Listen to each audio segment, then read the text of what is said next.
le pouvoir de l'intention. En effet, lorsque j'ai su que j'allais devoir subir des traitements pour éradiquer le cancer que j'avais, j'ai d'abord usé de ce pouvoir sans en avoir conscience. Et puis, je l'ai compris, et j'ai souhaité vous en partager les ressorts.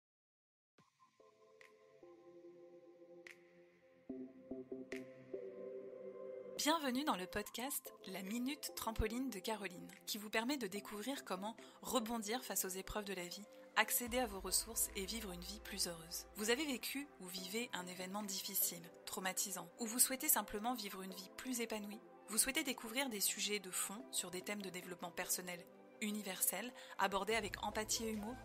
Ce podcast est fait pour vous. Je suis Caroline Leflour, auteure, humoriste, thérapeute et résiliente multirécidiviste après un burn-out, un cancer, une infertilité déclarée et j'en passe. J'ai créé ce podcast parce qu'au-delà des épreuves de la vie, j'ai découvert que la résilience est un véritable levier de bonheur, accessible à tous. Vous y découvrirez des témoignages inspirants de personnes comme vous, comme moi, et des témoignages d'experts. Vous y trouverez également des trucs et astuces et j'en profiterai aussi pour briser certains tabous. Vous apprendrez en quoi le fait d'adopter une posture de résilience au quotidien peut vous permettre de vous connecter à vos capacités, à vos talents, peut vous permettre de vous développer et d'accéder à votre authenticité.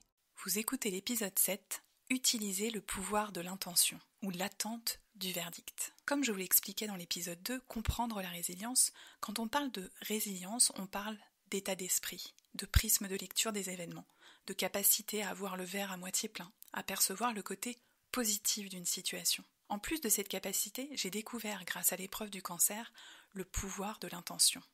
En effet, lorsque j'ai su que j'allais devoir subir des traitements pour éradiquer le cancer que j'avais, j'ai d'abord usé de ce pouvoir sans en avoir conscience. Et puis, je l'ai compris, et j'ai souhaité vous en partager les ressorts. Lorsque le médecin s'est mis à énoncer le nom des produits du protocole de chimiothérapie que j'allais suivre, j'ai d'abord cru qu'il s'était mis à parler en russe. Xérothorax, astrocytox, je ne sais plus quoi. Mais ce qui m'a le plus intéressé a été l'énoncé des effets secondaires qui m'attendaient. Je vous en épargne les détails. Je me souviens que le professeur a voulu à ce titre me prescrire des antinauséeux, m'avertissant que sinon j'allais devoir revivre mes plus belles cuites à chaque session de chimio. J'ai fermement refusé. Je ne sais pas pourquoi, mais j'ai refusé. Je crois que j'ai toujours cru que j'allais pouvoir choisir les effets secondaires de chimio que j'aurais, de ceux que je n'aurais pas. Comme s'il y avait un quota d'effets secondaires et que je pouvais choisir de les prendre ou non. Vous savez, c'est comme lorsqu'on choisit des options pour un forfait mobile, enfin, un truc du genre. Personnellement, je déteste avoir la nausée, et encore moins vomir. Alors en même temps, je ne connais personne qui aime ça, sauf peut-être quand t'as vraiment trop bu. Dans ce cas, tu peux éventuellement entendre un gars plus sous que toi te crier au-dessus de ton épaule « Vas-y, vomis, ça va te faire du bien, je te jure !» Alors avec le recul, je crois qu'en effet, j'ai décidé que je ne serais pas nauséeuse. Non, c'est dingue de dire ça, je vous assure. J'y ai cru tellement fort, j'étais tellement décidée et convaincue que ça ne m'arriverait pas, je nourrissais tellement cette conviction que pouvoir de l'intention ou non, je n'ai jamais eu la nausée. J'ai eu l'impression que la décision que j'avais prise de manière totalement consciente était tellement claire et motivée que mon inconscient avait mis tout en place, toutes les ressources dont mon corps avait besoin pour que cela n'arrive pas. Je me souviens très bien que c'est également à ce moment-là que j'ai acté que mon autre intime conviction, que mon autre intention, serait la guérison. Une phrase revenait en boucle dans ma tête. Il n'y a pas moyen. Non, il n'y a pas moyen. Comme pour la nausée, il me semblait que quel que soit le pronostic qui aurait été posé, mon cerveau s'était mis en mode warrior et ne dérogerait pas.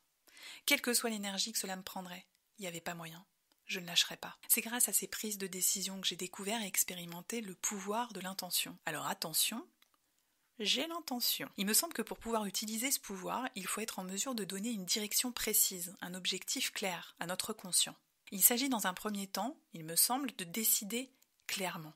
Ensuite, de manière consciente ou inconsciente, c'est comme si tout se coordonnait et se transformait pour atteindre l'objectif escompté. Cela signifie que mon intention, ma pensée, ma posture, ma prise de décision présente conditionnera la réalité de mon futur. En tout cas, c'est comme ça que je le perçois. Comme si tous les astres se coordonnaient pour me faire atteindre mon but. À cette époque, je me disais que ça avait un côté un peu magique, ce truc-là. En réalité, je découvrirais bien plus tard que le fait d'être en mesure de poser une intention signifiait aussi que j'étais peut-être prête à lâcher prise, en quelque sorte, et à commencer à faire confiance à la vie. Grâce à cette découverte, après la maladie, j'ai nourri l'intention d'être heureuse. À présent, voici quelques trucs et astuces au cas où. Alors, je vous propose de commencer par avoir l'intention d'avoir l'intention. Bon, elle était facile celle-là.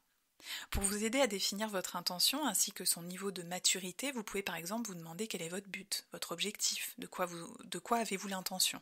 Est-ce que votre objectif est réaliste, réalisable? Devez-vous prendre une décision pour l'atteindre? Et enfin, avez-vous pris cette décision de manière claire et engagée? Pour vous mettre dans la meilleure posture pour favoriser sa réalisation, dites-vous que le but est de savoir dans le présent ce que l'on se souhaite sans savoir comment cela va arriver.